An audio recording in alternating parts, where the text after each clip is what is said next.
Good afternoon, fellow Rotarians, guests, and our fellow Rotarian speaker, Jamie Adams. Probably some of you are old enough to remember November 22nd, 1963. Probably remember where you were that day. I was in a grade school classroom.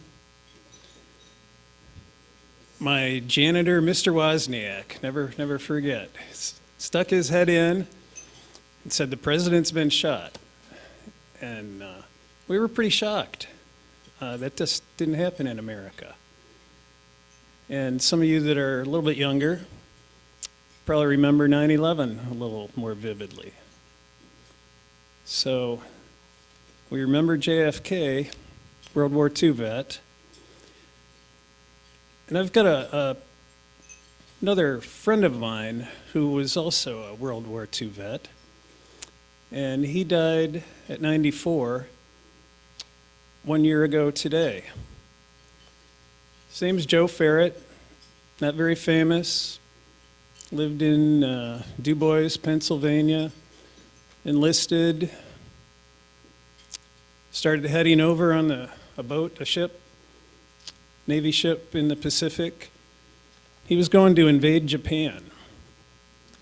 And he and his shipmates were pretty certain that they were all, at least a fair amount of them, weren't going to come back. Well, history kind of intervened.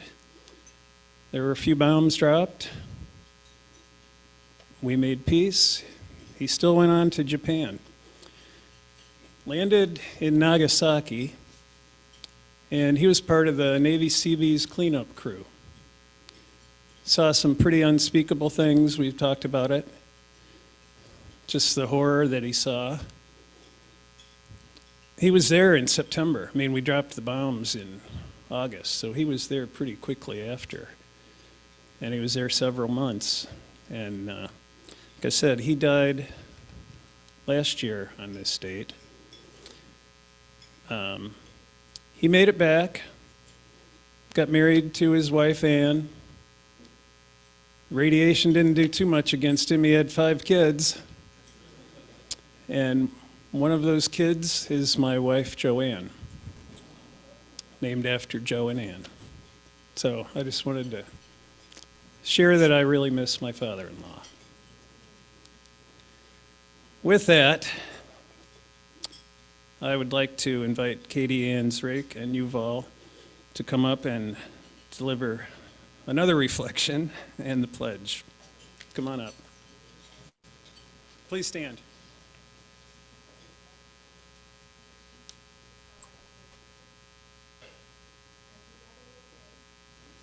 And in celebration of Thanksgiving, let's take this time to offer our gratitude to those whose efforts have made this gathering and this club possible. As we celebrate this Thanksgiving, let's acknowledge how blessed we are to gather with friends and family again. As we reflect on all that we are thankful for, let's turn our attention to the many individuals who are struggling and cannot share in fellowship. May we be a source of comfort to those in need. Amen. Amen. You come up here.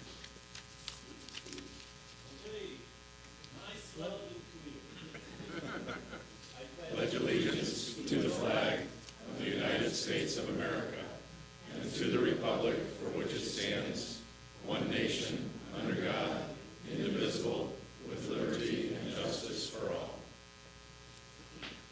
Thanks, Katie Ann. Thanks, Yuval. And thanks for listening to my story, everyone. I'd also like to thank Donna Bogan, Hartman Bogan Financial Planning. They are the November weekly sponsor. And I guess that's the last one for this month. We do not have a meeting next Monday. Does anybody have any guests they would like to introduce? If you do, please head to the mic, the floor mic.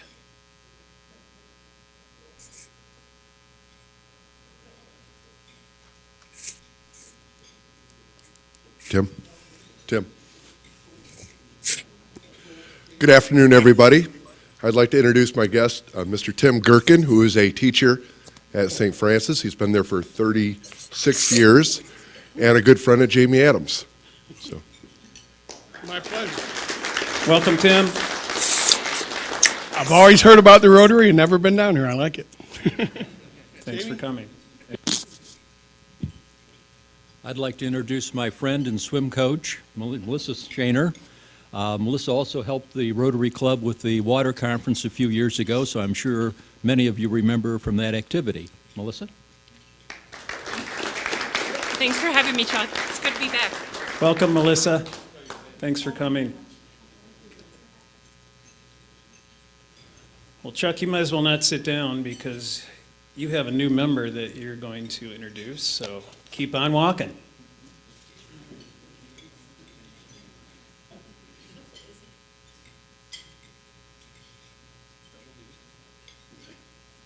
Double duty.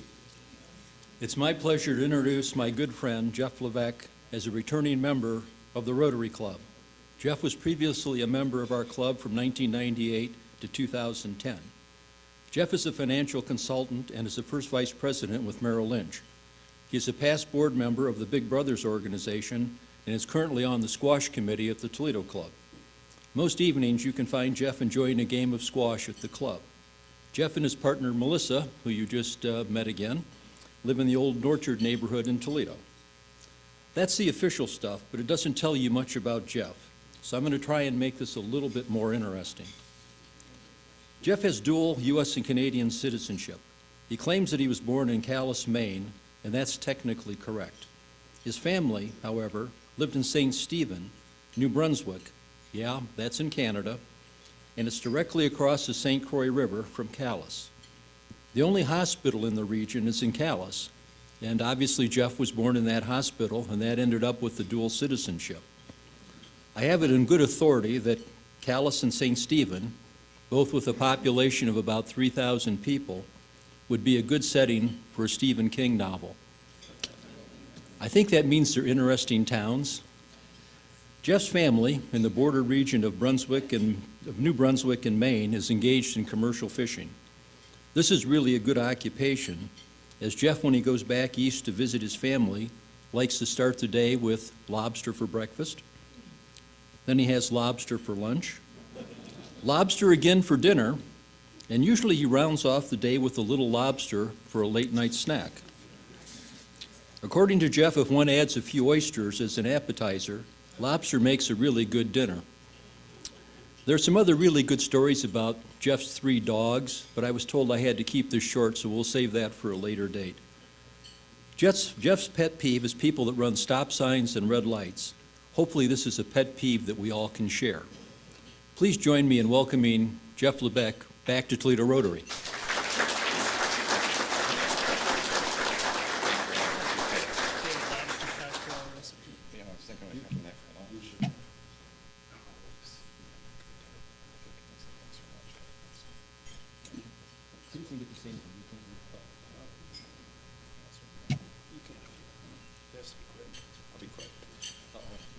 Well, I'm going to be really quick, thanks. I'm proud and glad to be back with Rotary, but Chuck said there was going to be lobster rolls for lunch. A bit disappointed there. I'm going to say one other thing. My hockey team that I had, a junior hockey team, St. Stephen, New Brunswick, they were called the Rotarians, and Rotary sponsored them. And we had the Rotary wheel on our jersey. And I got to find one of those jerseys. They're out there somewhere. But again, pleasure to be here. Thanks very much. Appreciate it. Thanks very much.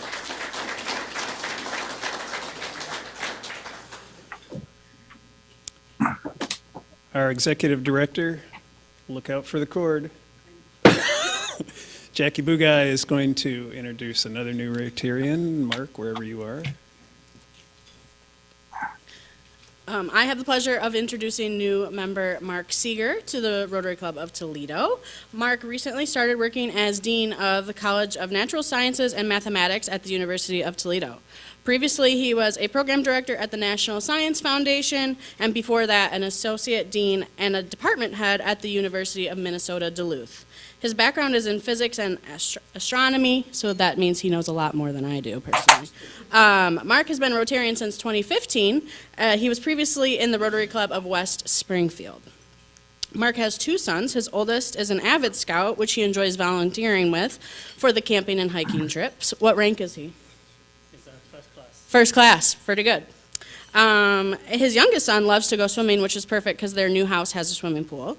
And his wife, Colleen, is a homemaker. Please welcome Mark to the Rotary Club of Toledo.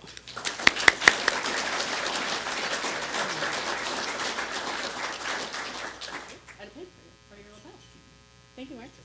If you want, you don't have to. I'm really glad to be a member here, and as you heard, this isn't my first rodeo as a Rotarian. I was a member of the West Springfield Club in Northern Virginia when I worked at the National Science Foundation, but I didn't mention in that I was also a member of the Rotary Club in Duluth, club number 25, and if you didn't know, that's actually the club that gave us the Rotary Wheel, so yeah. So thank you. Welcome, Mark. Welcome, Jeff. And now I would like past President Alex Dew to come up here. He's got some really exciting news for us, which you would expect from Alex.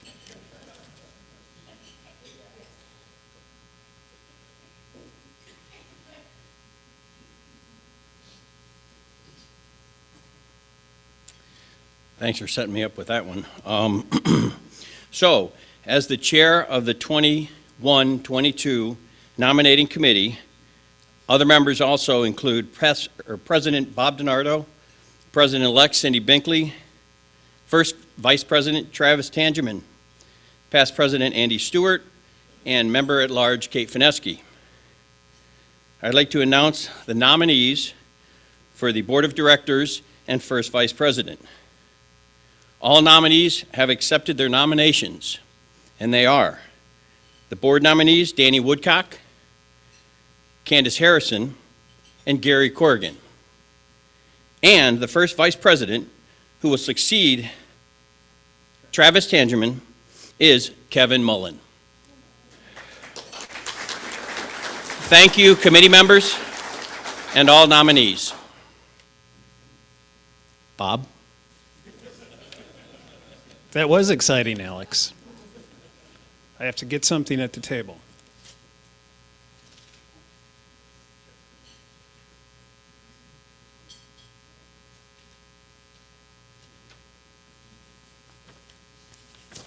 You've probably all seen this. Came in your mail. It's for the foundation, and it's an ask. Murph sent these out, signed. I don't know if that's a real official signature, but it might be worth something. So please take this, put in a nice donation, and send it in. That would be wonderful. And now, Jackie is going to come back up. She also is doing double duty, and she will introduce Jamie, our speaker for the day. Hello again. So I have the pleasure of introducing today's guest speaker, Rotarian Jamie Adams. Briefly about Jamie, he's a Toledo native who graduated from St. Francis de Sales High School and performed his undergraduate at the University of Toledo.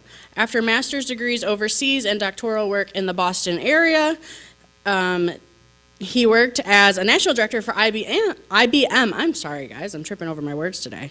And as a managing partner in Xerox's consulting group.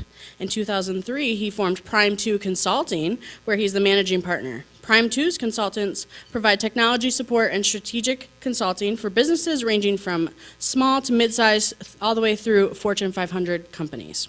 Jamie has been a Toledo Rotarian since 2010. Please welcome guest speaker Jamie Adams.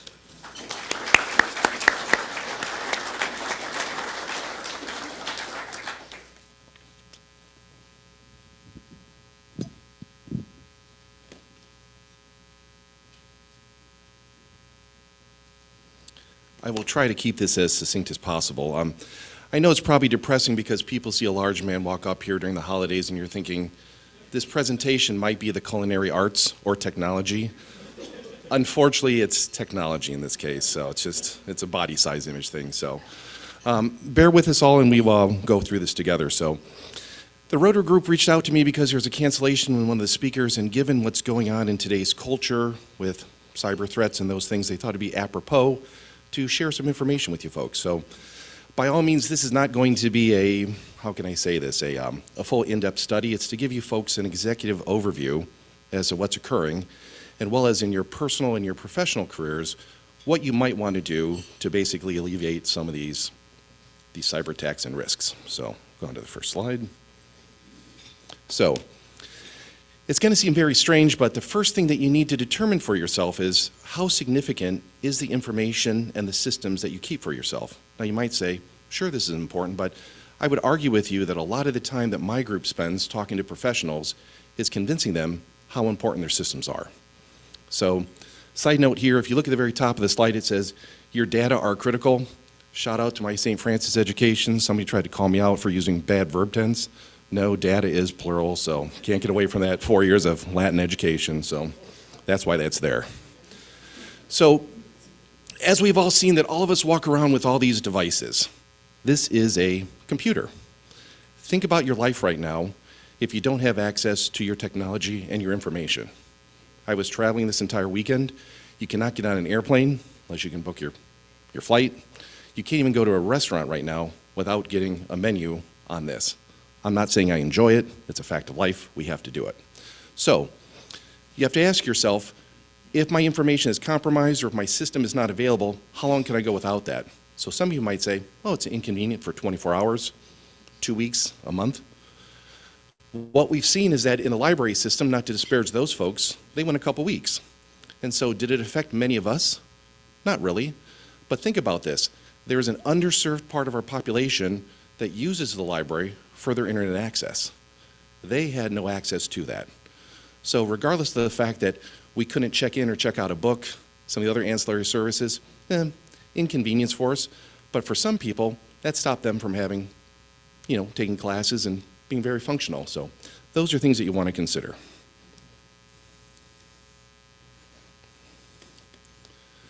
Before we go on for anything, I know this slide's going to be very scary. Don't worry about it too much. But what I have to address with everybody is that what do we mean by a cyber attack or a cyber threat? So in a nutshell, if I digest it down to one thing, a cyber attack is basically when there is unwanted access to your systems and your data by a third party. Make sense for everyone? So it's as simple as that. So when someone or some system has gotten control of your information or your systems, that is not good. The other thing you can come across, we've seen more, is that does a third party impersonate one of your trusted advisors? So if somebody is representing himself or herself to be your financial institution, your coworker, your boss, your financial advisor, that is a not good situation, because in your mind you're assuming this is someone who I trust, have a relationship with. You're negotiating terms, contracts, might not be the case. Finally, what you want to make sure for yourselves is that the majority of cyber threats and attacks now are totally socially engineered. They are using our dependence on technology and our insecurities against us. When you look at this very kind of cluttered slide, this is sort of, I don't want to say facetious, but it's over the top. This is techie talk for you folks. It's really neither here nor there. These are just the terms that we in the industry use. It basically just shows you that there is a plethora of ways for somebody to basically crack into your system, get your data, and we have all these various words, to describe those. What's more important for you folks not in the industry is going to be this next slide. So regardless of what we call these attacks, there's basically 4 methods how people are going to gain access to your data and your systems. The first one, what we call old school, which is sort of tedious for those of us in the industry. That's what you see in the TV and the movies, which really doesn't happen. That's that whiz kid, that guy or girl, gonna sound horrible here, all tattooed up, the generation not tattooed, the glasses, all those things, and they're basically cracking the camera systems, banks, all that various stuff. That is a rarity now, but that's what everybody thinks. The majority of things that are gonna affect your life are bullets 2, 3, and 4. So someone's gonna send you a link in an email message, and you're going to compromise your systems that way or pretend to be someone else. They're going to give you a phone call or a text message. And then finally, they're going to send you some software they're going to open and click on. So regardless of that previous slide, of what we call all those terms, it doesn't matter. All those get distilled back down into, it's going to be one of these 4 delivery mechanisms. So unfortunately, you have to be alert not just with your email, it's with your phone, it's with everything else that you have.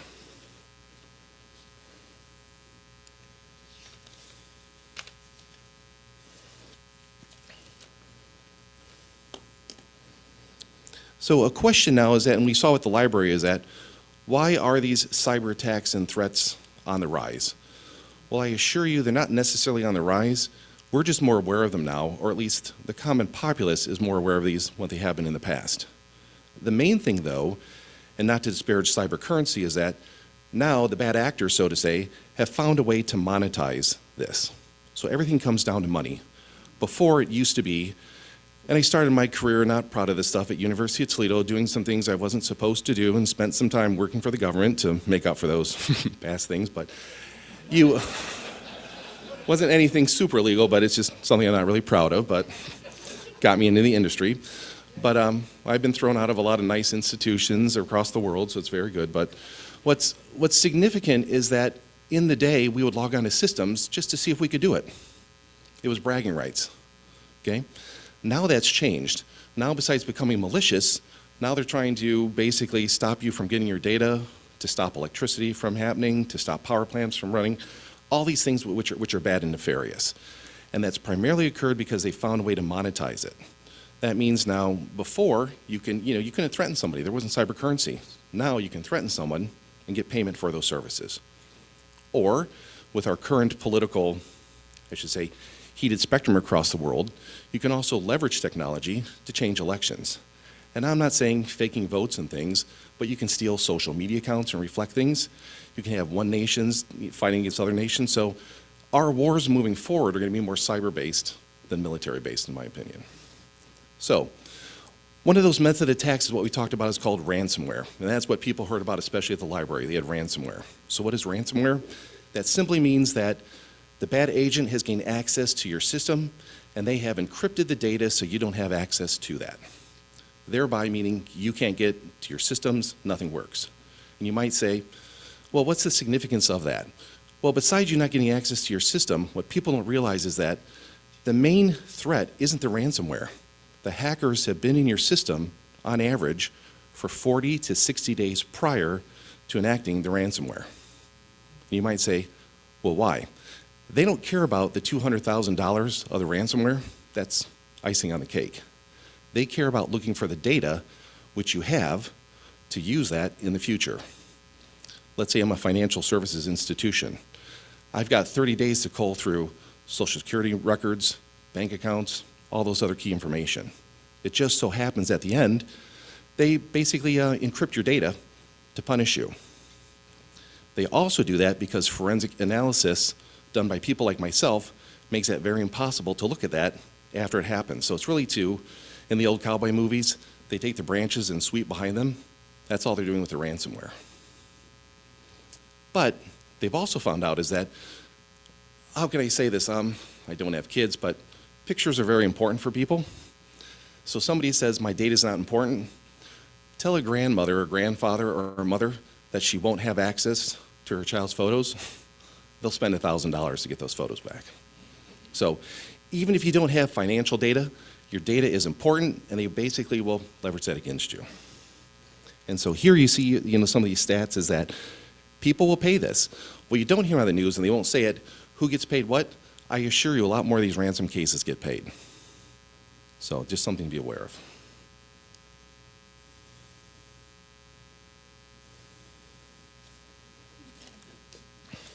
So we come down here, what should we do? Can we avoid the crisis? No.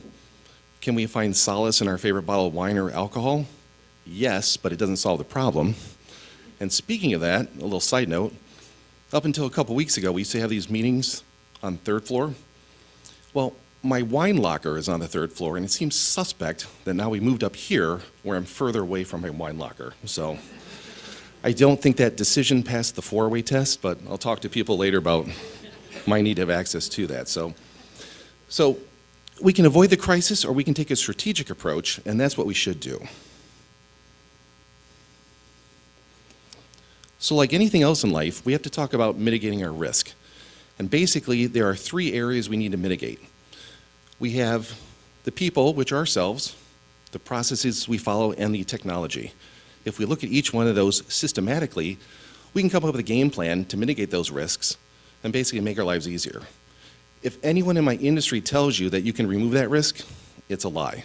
We simply can mitigate it down to a manageable fact. So the first one, technology. All of us have our phones and computer systems. It's annoying at the worst appropriate time, your phone comes through and says there's an update. I assure you it's in your best interest to run the update. It's because the software developers, he or she have determined that there is a security risk and they want you to patch it. And it's not just with your phones, it's with your computers. Nothing against Apple technology. We use both those things, but Apple is just as vulnerable as PCs. So you're going to have fewer infections, but still you're going to be infected nonetheless. Also, backups are key. Let's say that someone does gain access to your system and they encrypt your data. That's horrible, but if you don't have a backup, you're totally not in a good situation. If you have a solid backup, you're going to be good. You might say, did the library have backups? I'm sure they did. Well, but there's a lot of data, so that takes a long time to restore all that data. The other factor that people don't realize is that I told you earlier, the ransomware basically comes on site 40 to 60 days prior. So if I restore a backup from a week ago, where I'm going to, I still have the infection. So the restore process takes a lot longer because you got to go through to determine where the infection actually occurred, or else you reinfect yourself and you're paying a second ransom. I was dealing with a case on the East Coast, and they actually did that. So, that's a kick in the teeth. So you put $200K down, and 3 weeks later, you're putting another $200K down. Yeah, they really weren't happy. So, and the final thing for this one is, the one for you to folks focus on is something called multi-factor authentication. All of us flunkies in the IT industry use all these words. All that simply means, and you're going to see this more from your Apple accounts to your financial analysts, everything else like that, they're looking for 2 methods for you to authenticate who you are. 15 years ago, you had a password. Now it's not sufficient because your password might be compromised. Now they want to have you do something else. So basically, on these phones here, it doesn't really matter. You can have a text code or something sent to you once you log on to authenticate that is you. So you're going to see that becoming more and more of a commonality in your everyday life.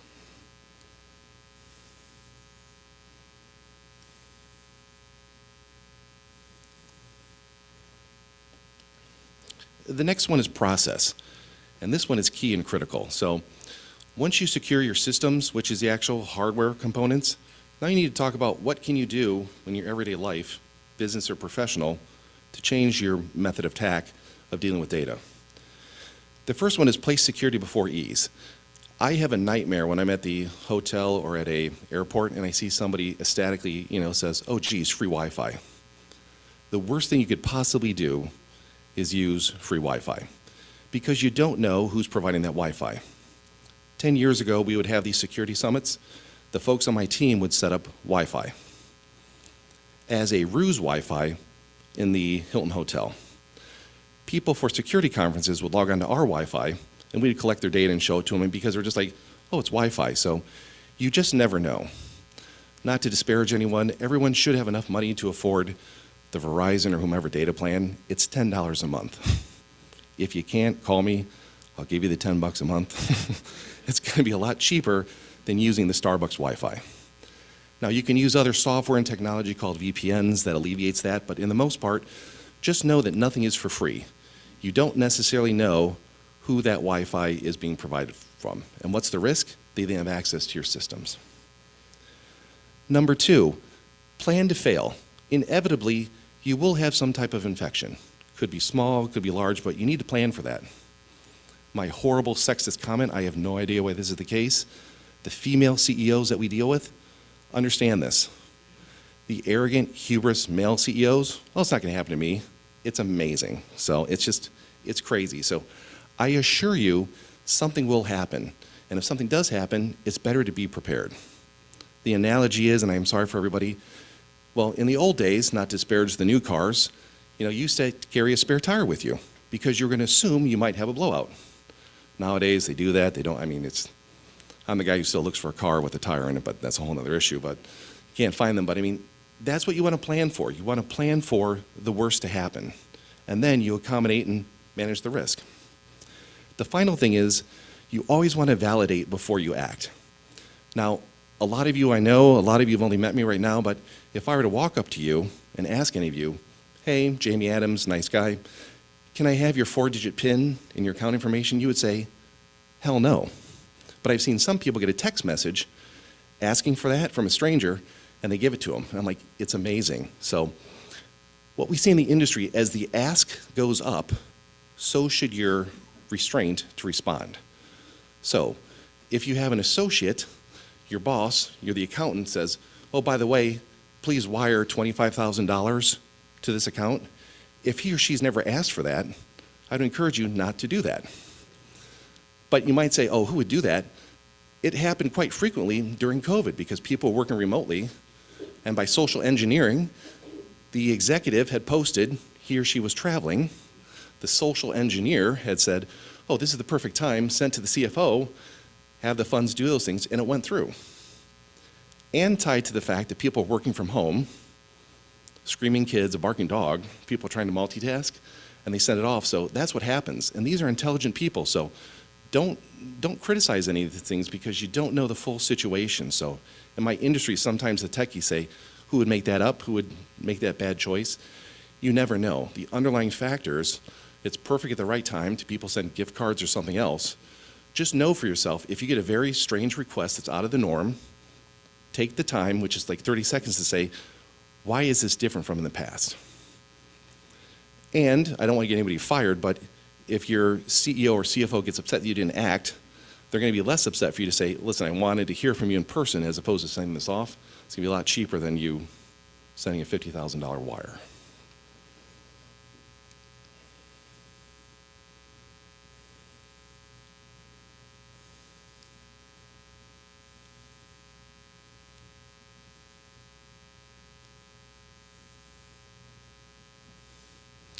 So of the 3 areas that we've talked about for you to mitigate risk, we have technology, we have process, and now we have people. As the techie, it's not that I'm anti-people, but the weakest link of the 3 is all of us.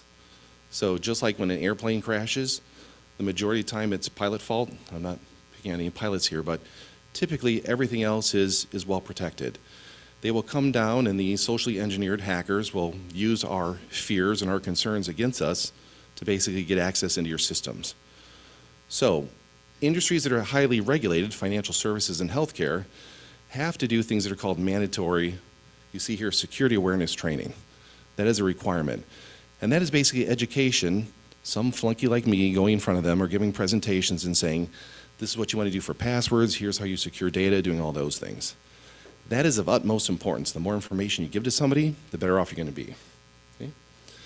Also, slow down and be cautious, like I said earlier. That typically is what we see, is that somebody has acted way too quickly on something and they shouldn't have. So that is key. Finally, my own personal take is that the biggest risk is people fearing technology. They're afraid they get a notification, a text message from Huntington Bank. Huntington Bank had a big outbreak of this. Oh, by the way, your account balance is low. Somebody's made a bad purchase, please contact us. Send a text message, 1-800 number. The 1-800 number was not for Huntington Bank, it was somebody else. The agent had said, oh please, there's been a risk of fault, blah, blah, blah. Please enter don't tell us your PIN code, but enter it into your phone. And they did that, so that information was given. So your bank's never going to send you a text message for that. They're never going to call you for that. They're always going to ask you to do something in person. But people are afraid. We've basically moved our lives to convenience. We don't want to be bothered, so send me a text alert, send me an email message, and we've removed ourselves from talking to people. So the further you get away from talking to a human, higher risk. And then if you are talking to the human, hopefully you want to know who that person is. So be cautious, err on the side of caution, you're going to be better off in the long run.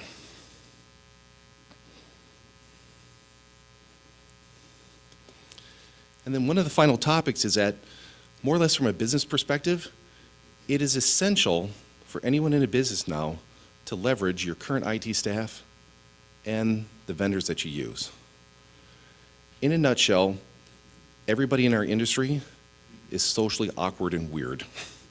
We have entered this industry because we have no social skills, okay? It's a fact. Look at us. I mean, this is why we do this. And so don't assume normal behavior from these people. They're insecure. All those things you see about the IT guy who says, oh, you don't know how to do this stuff? Well, we're janitors. We've learned how to do these technologies. It's not anything great. We just sit around this stuff all the time and learn it. I mean, kids can do this stuff. Don't let the surly IT person tell you things are okay. I was going to say he or she, we're primarily men because the women ones tend to be better because we're all arrogant pieces of crap. But so the men, hold them accountable to this and make sure that your systems are secure. So if I were a business owner, it isn't sufficient after this meeting to go back and say, oh, are we safe? Yeah, it is. Make them prove it to you. So what is their plan if you do have an incident? How are you going to address that? Are they having you change your passwords? Dealt with a very large client, CEO, extremely successful. He wanted his password to be 3 characters. After a 2-hour conversation, I said, please, let me make it more than 3 characters, or else we can't support you, because it didn't make any sense. But he liked that same convenience. And then he told me, well, this is the same thing I've done for the last 10 years. And I'm like, oh, for every account. So I'm like, well, let's change that too. So, but those are things, and your vendors have to be held accountable too, because we in the IT industry have gotten you all into this mess. Seriously. We have told you we're going to make your lives easier, which we have. But in doing so, we've also opened the exposure. So 50 years ago, you couldn't transfer funds from a phone. You had to go in and talk to a banker. But now we've done things that made it easier for you, and that has opened up the risk. We have increased the ease of technology, but we have not addressed your security issues. That's fallen behind. Now, the current institute says 22 characters is the safest for a password. Okay, I can't even remember what I had yesterday for lunch, okay? But 22 characters, it's insane. And all you're going to do is you're going to write that down, you're going to be exposed. Or they said, let's change your password every 30 days. Well, then you're going to forget what those are. So that's why they're going to those multi-factor authentications. We have to leverage technology to make things easier for the consumers and you folks to protect you. And it's our job to share with you folks what those best techniques and procedures are. Because at the end of the day, when I have to sit with an executive, I'll just pick on Murph. Everybody knows Murph and it kills me. But as if I'm sitting across Murph's desk from him, we're talking about IT systems, he doesn't care that I went to IBM. Doesn't care that I did a doctorate at MIT. He cares about, is my data secure? Have you done everything that you're supposed to do? And it's not his job to validate and ask me if I've done the right things. You don't want to go into Frogomini or Sodami and say, hey, by the way, do you know the new hip replacement technique? No, they should know that technique. So your IT folks should be basically forward thinking and do that for you. So it shouldn't be all doom and gloom for you folks. So this is going to be more prevalent, especially in the holiday season. If something seems odd, just know that it's odd. Don't take risks. I mean, I don't download apps I don't know. I don't use Wi-Fi I'm not aware of. Okay? And if somebody starts asking you for money, think about that large guy coming up to me saying, give me 50 bucks. You're going to say, hell no. But there are people, on their phone says, oh, somebody needs this, I'm going to do that. So just remove the situation and think, would you do this in real life across the table from someone? And if you wouldn't, you shouldn't do it in your IT life. So that is basically it. I know a lot of boring information, so I guess I'll open up for any questions that people have. And if not, we'll get everybody on their merry way, and we can work on getting wine and beer here for Rotary meetings, and you'll see more of me. Just throwing it out there for consideration.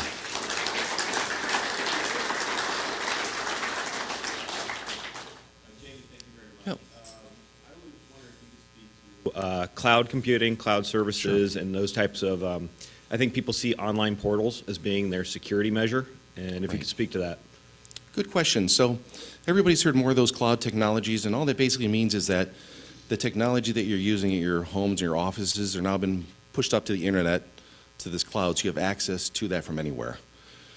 And that, for the most part, is pretty good, and you've got, big companies, Microsoft and Amazon doing that, but you still have exposure in those systems. So while they're doing security, a lot of those are not backed up, so you have to pay for a separate backup feature. So those systems can still be hacked. So you just want to make certain that if you choose one of those services, which we all use them, that they are following the best security protocol that you can. So if you're with an Apple or if you're with a Microsoft or somebody else, that's going to be pretty secure for yourself, but that is another risk, and these IT companies are probably spending at that level 30 to 40% of their revenues on security to protect your data, because that's important. Because think about this, if you don't trust them, you're not going to use them. So they really don't care if they lose your data. They want you to pay the ongoing monthly fee. So like a bank, if it's robbed all the time, you're going to pull your funds out of the bank. So if your data is not secure, they're going to lose you as a client. Yep, no problem. I had 2 stories to tell and wanted to see what you thought about it. It seems to me like there should be backup paper systems all the time. I wanted to see what you thought about it.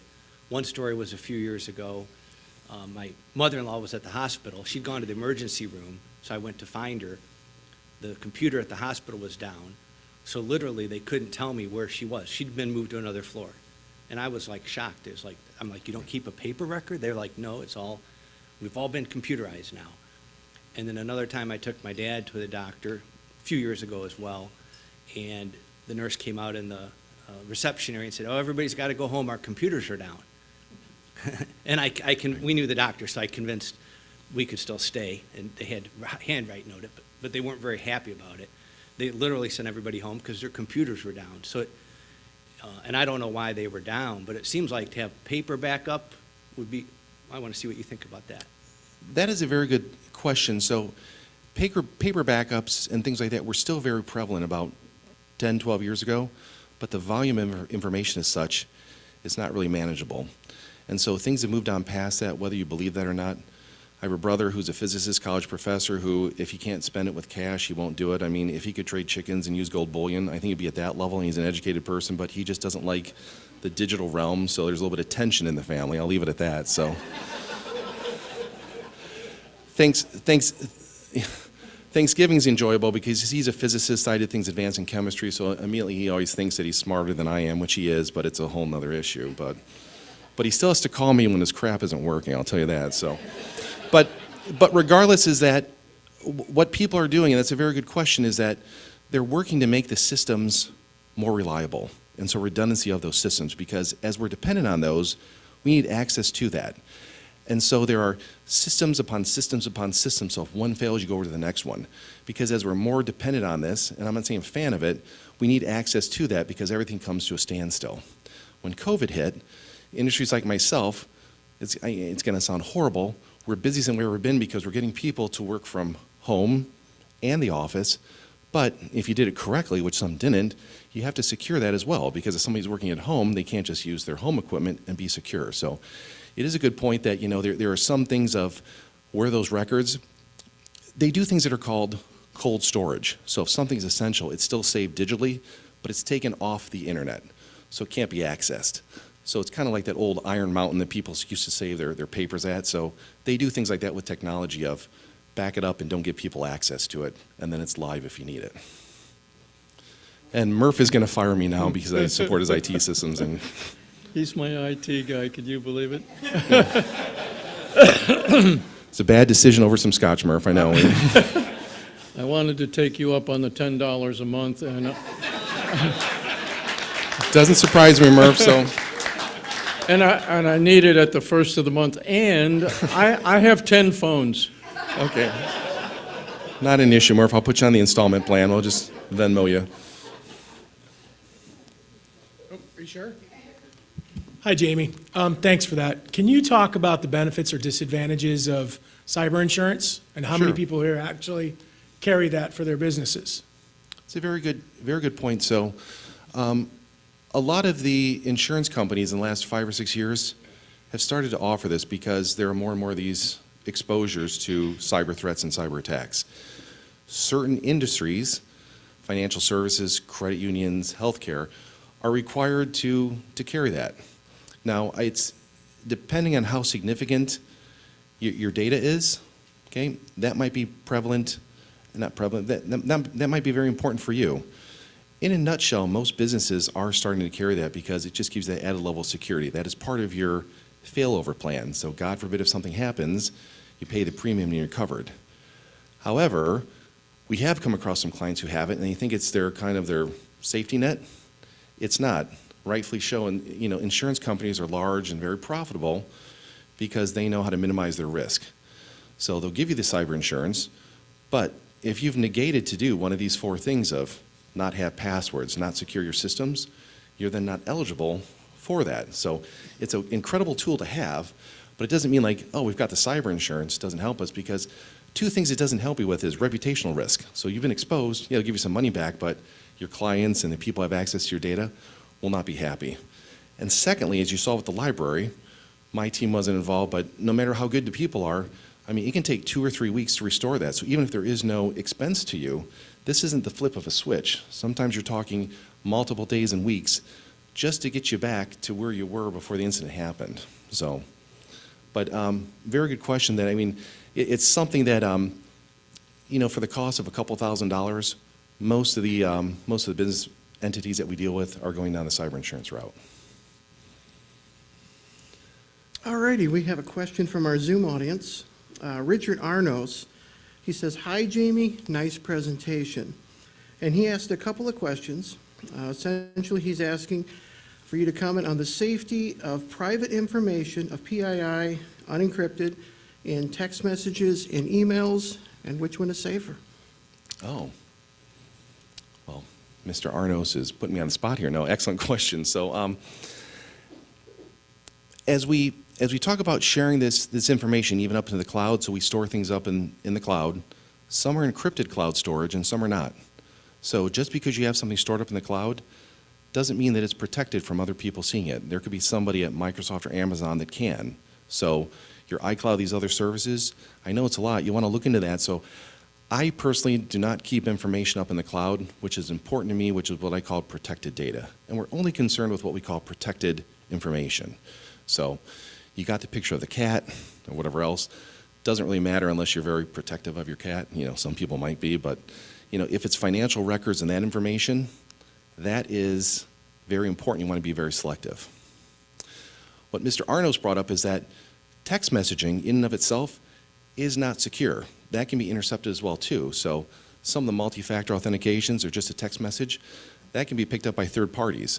So the fact that very often you'll see somebody, oh, just text me a password, send me that information, that isn't necessarily secure.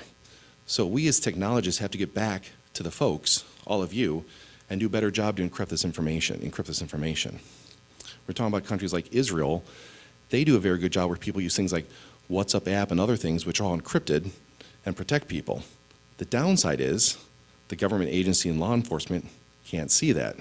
So you'll see, not to go down this path, terrorist organizations and bad actors will share that information and pick it up. So it's one of those things I'm on the fence with. So you want to have somebody, the law enforcement, intercept people from doing something stupid, but at the same time too, you're losing your privacy.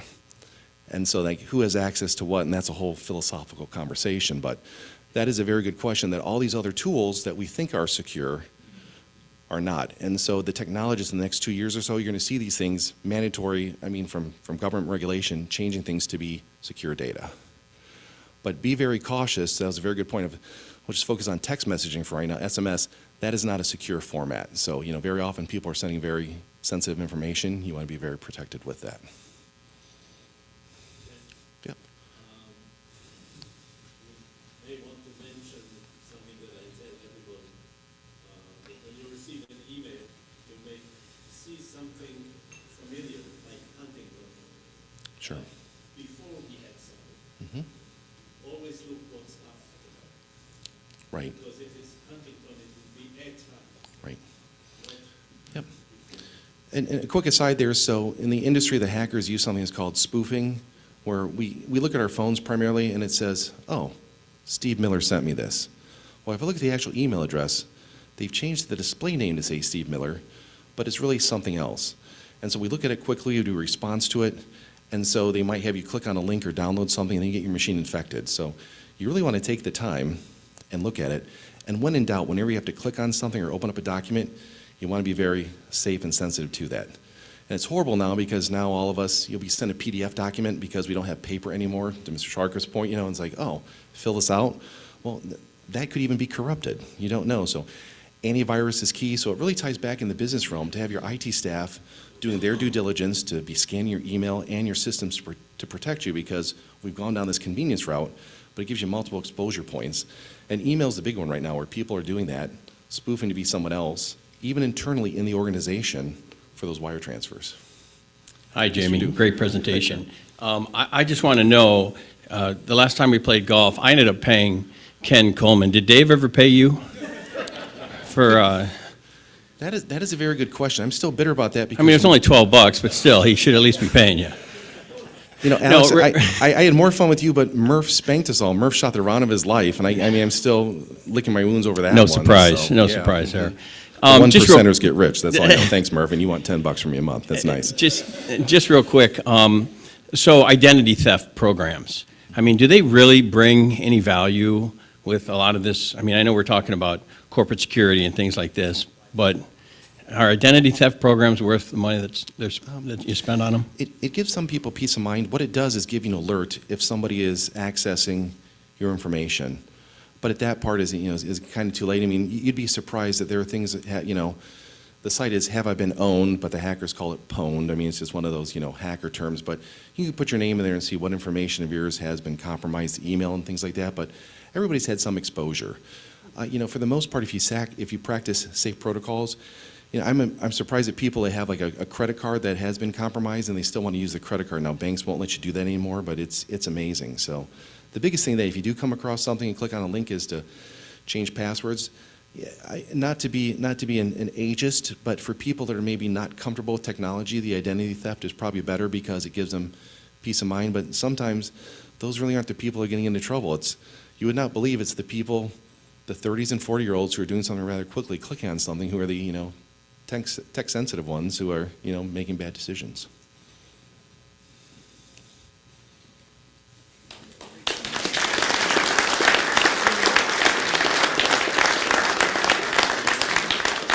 Put this mic down where I can reach it. Thank you so much. That's a great presentation, and I asked him if he was going to scare us before he started today. So I hope some of you are scared. You should be. Be careful.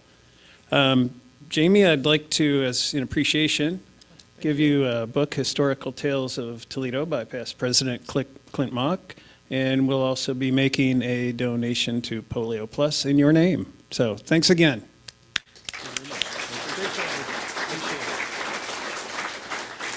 And you see that guy lurking in the wings over here? I think he's going to make us laugh. Oh, as long as he doesn't trip over the TV cord. Ye of little faith. Thank you. I'm surprised that you didn't come up with my solution to this, and I don't want to brag, but I've never forgotten my password. All you have to do is you get out a pencil and you can write this down and take this back. Change your password to incorrect. And that way, if you ever forget your password, you can type anything in and your computer will say your password is incorrect. Works every time. Yeah. Last week, the CEO of IKEA was elected Prime Minister of Sweden. He's still busy assembling his cabinet. A young man who worked at the grocery store had just finished stocking the turkeys in the freezer when a woman approached and asked, "Excuse me, do these turkeys get any bigger?" "No, ma'am," he replied, "these turkeys are dead." A potato and a sweet potato were playing on the playground. The sweet potato told the potato, "Hey, I just found out I'm related to you." The potato said, "No, you're not." The sweet potato said, "Yes, I am." Yeah, okay. And finally, round of applause for that. I got fired from my job, my last job, for asking customers whether they wanted smoking or non-smoking. Apparently, the correct terms are cremation or burial. Thank you. You did make us laugh, Chuck.